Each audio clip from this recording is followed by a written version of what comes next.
My boss sues me for not accepting a lower salary. So I bankrupt his company to teach him a lesson. Here's what happened. Subscribe to Am I the Jerk on YouTube and hit the bell for notifications.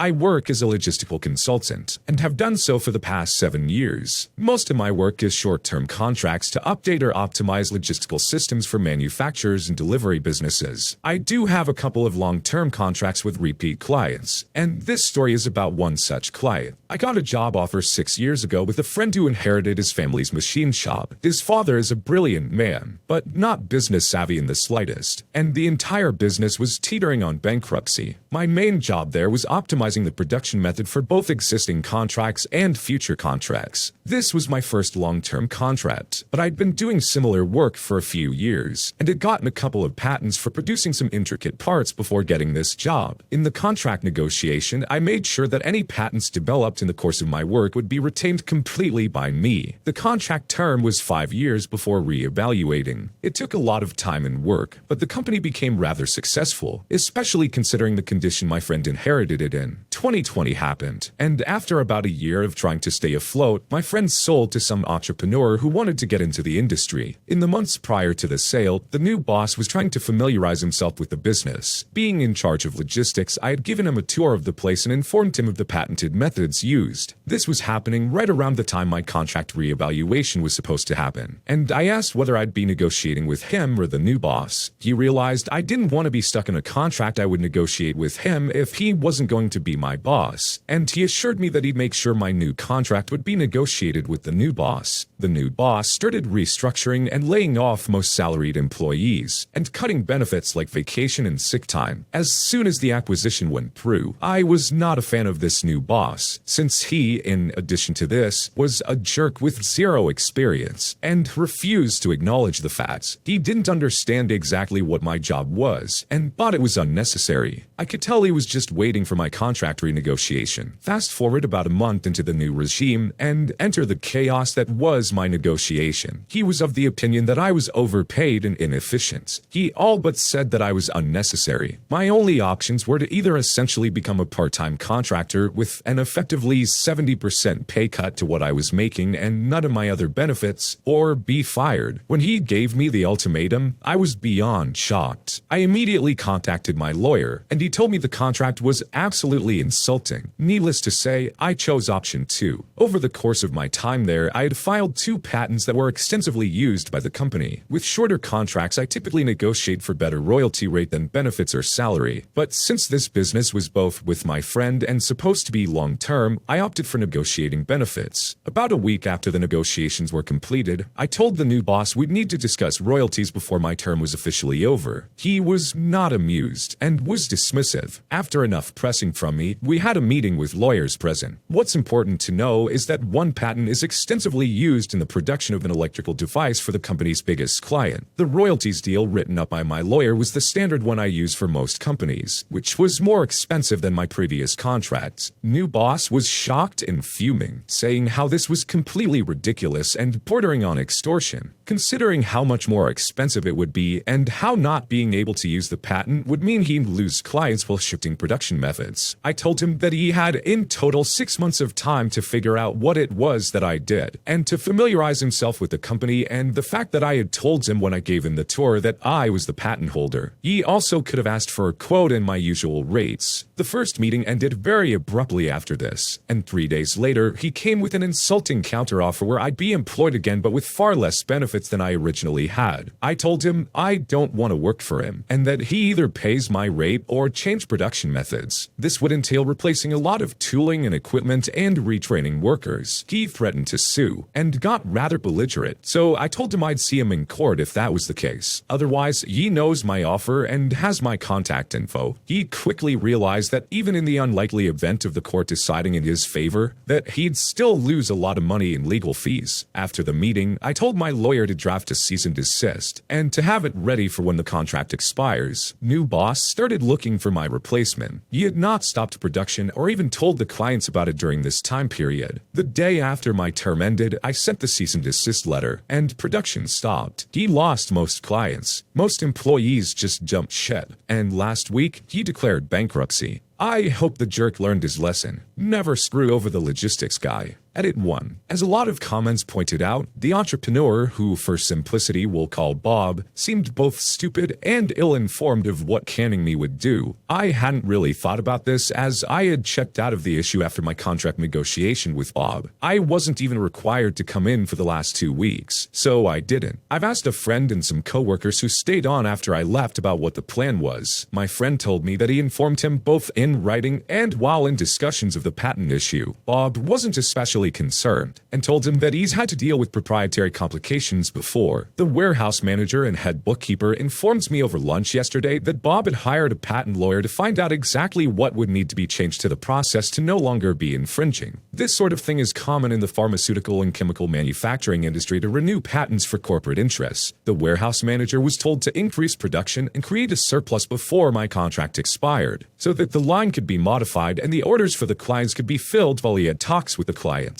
However, the only people still employed that had the necessary information to help the technician change all the machines was the warehouse manager and the floor manager. Between the lack of hands, unexpected complications in implementing the modifications, and having only 2/3 of the floor machines actually working, the surplus had run out, and the orders could no longer be filled. The bookkeeper said the only one who knew the specifics is the client and Bob, but the client had apparently agreed verbally but not in writing to the change in the product and the possibility of not receiving full orders, as the production line was being modified. The mounting economic pressures led to bankruptcy. So Bob wasn't an idiot, he just overestimated his abilities. My lawyer has contacted a friend of his who specializes in bankruptcy law, and I've talked with 2 of the previous clients about the situation. The large client has expressed interest in securing a source of the parts, but the smaller one had already been on the fence about discontinuing the product that required our parts. My lawyer has told me that this is unlikely to be resolved soon, but I've gotten the idea of giving my friend the business back as a birthday present.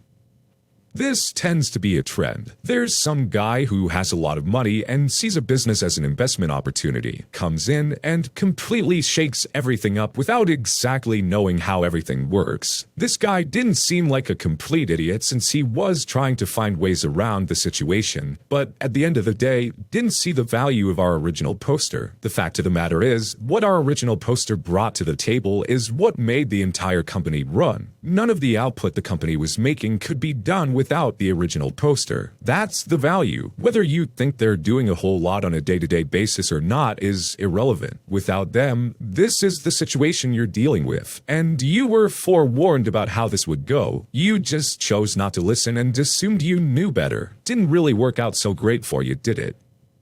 You can submit your own stories to be featured here on the channel. The story submission link is in the description below, and if you want to listen to some Biby music in the background, check out Easy Mode, also linked below, and don't forget to subscribe.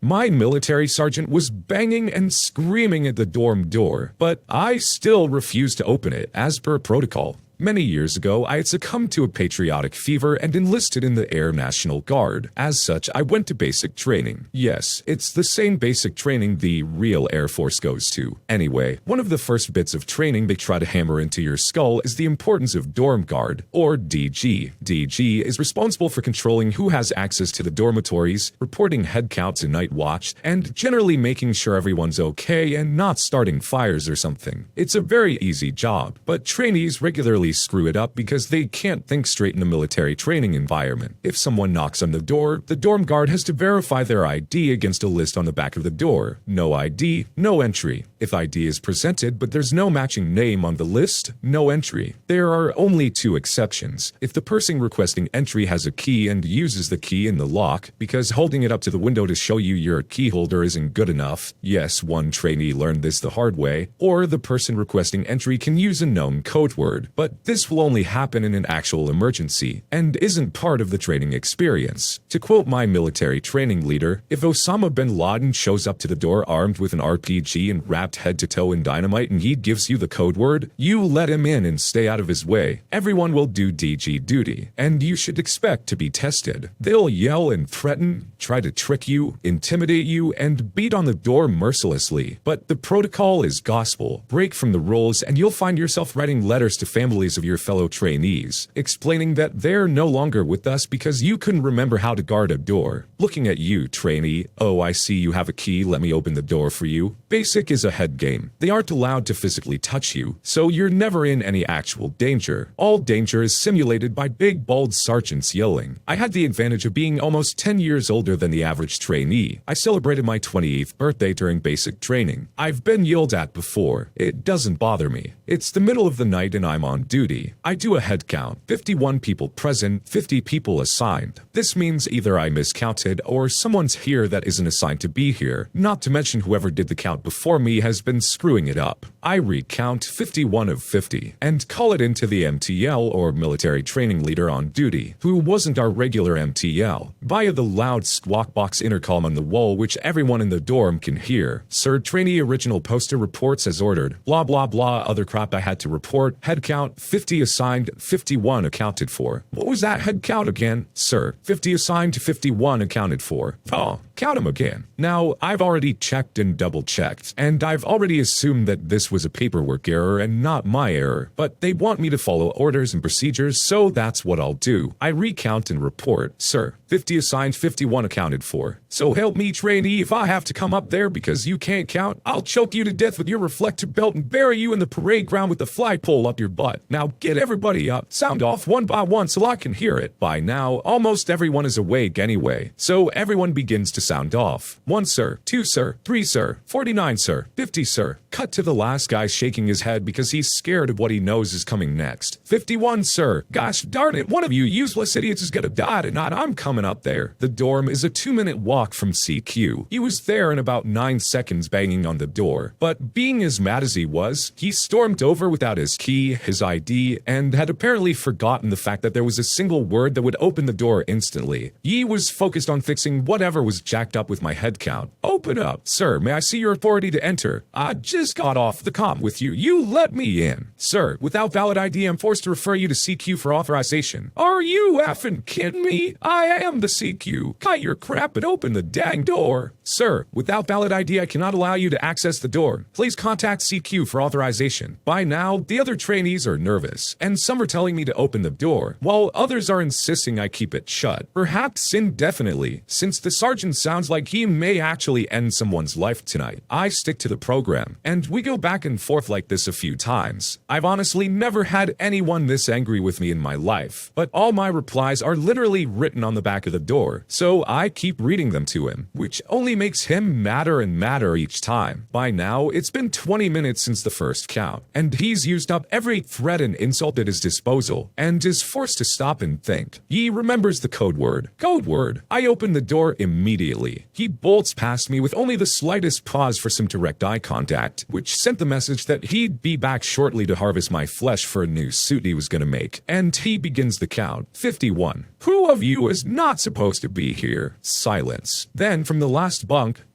sir? It's a guy we don't recognize. All our counting thus far took place in the dark. Until the sergeant was in the room, then he turned the lights on. We had no idea. It turns out, this kid had graduated the day before, but needed to be warehoused for a few weeks while he waited for his next training assignment to begin. He was supposed to be there, but since he wasn't on our roster, he wasn't included in the head count. Promises of extreme punishment were issued, and we were told that this wasn't over, and that the morning would be terrible for all of us, especially me. At 05:30, I was called on the carpet to explain why I refused to allow the sergeant to perform his duties. I stated, plainly and simply, that there were protocols and procedures in place for me to follow. I'd been told never to deviate and that I would be tested. I'd performed my duties to the best of my abilities. They could find no fault with this, and I was never punished. My NTL, not the one from Night Watch, later quietly congratulated me for sticking to the protocol. Ultimately, it reflected well on both of us.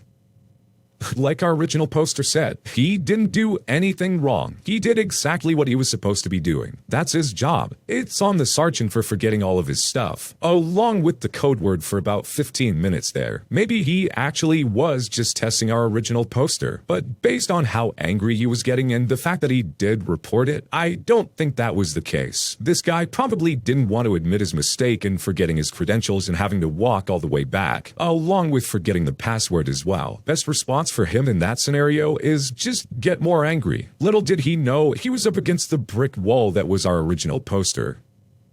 Racist soldier slashes black sergeant's tires and quickly comes to regret it. This is a story about my father's deceased friend, Jesse. Jesse died before Reddit, but he told me this story and I thought I'd share it. Sergeant Jesse was a black man, around 5'2", with a really wiry build. Total dynamo of a guy. Sergeant Jesse came back from Vietnam in E7 and was placed in command of a group of white soldiers who were led by a bunch of E6 good old boys who couldn't handle having a black man give them orders. Jesse didn't care. He just did his job. One day, Sergeant Jesse bought his wife a new Cadillac with white wall tires, and he drove it on base his first day to get his DOD window sticker. The car was parked in their company's parking lot where all the NCOs parked, and much to his surprise when he returned, all 4 tires were slashed. The E6s were all curious and asked, "What are you gonna do? It could have been anybody. Are we gonna question the whole company about your wife's tires? By the way, how are you getting home?" The only thing they didn't say was boy, but it was understood that they thought he was gonna have to either raise a huge ruckus and become a distraction to command right as he just got there, thus diminishing his reputation, or just eat this and keep on going. Jesse didn't play that way. He just said, "I'm not gonna look for who did this. He's gonna come to me." As first sergeant, Sergeant Jesse could authorize field training exercises and PT at his discretion. He called the company to order and told them they were going on field training exercises immediately. They were ordered to grab only their GI-issued gear and be prepared to overnight for several days. Then he walked them out into the woods for about 10 miles and told them to set up their tents. After they constructed the more permanent tent with the wooden floor and portable stove for him, he posted a guard at his door, lit a fire in the stove, and went to sleep. Did I mention it was December and that everyone else was sleeping on the ground in pop tents with no heat? So the exercises began. Jesse ran them like rented mules for 2 days through those woods. Long morning and evening runs, push-ups, pull-ups, lunges, digging latrine trenches in frozen ground, you know, team building, camaraderie, inspiring torture. After 2 days, one of the E6s showed up with 2 black eyes. Looked like 10 pounds of poop in a 5-pound bag, as Jesse would say. Apparently, overnight, the company pulled a code red on his butt and beat him until he agreed to confess, because they were tired of living in the woods in winter. Jesse docked the man's pay and made him replace the tires, but didn't file charges against him, because he thought he'd paid dearly enough. And more importantly, Jesse had made his point for everyone on base to see. Don't mess with Sergeant Jesse. First of all, let's just start with, this kind of thing really sucks. This isn't something that anyone should have to deal with. It's clearly an act of racism and completely ignorant. That being said though, Sergeant Jesse handled this like a champ. Seriously, much respect for Sergeant Jesse. Not only did he deal with the situation without having to escalate and get other people involved, but he did so in a way that no one else on base is ever gonna think of screwing with him like this again. Your ignorant racism did nothing but make you and all your fellow soldiers miserable for days. You thought you were the one sending a message? Clearly, you've never dealt with Sergeant Jesse.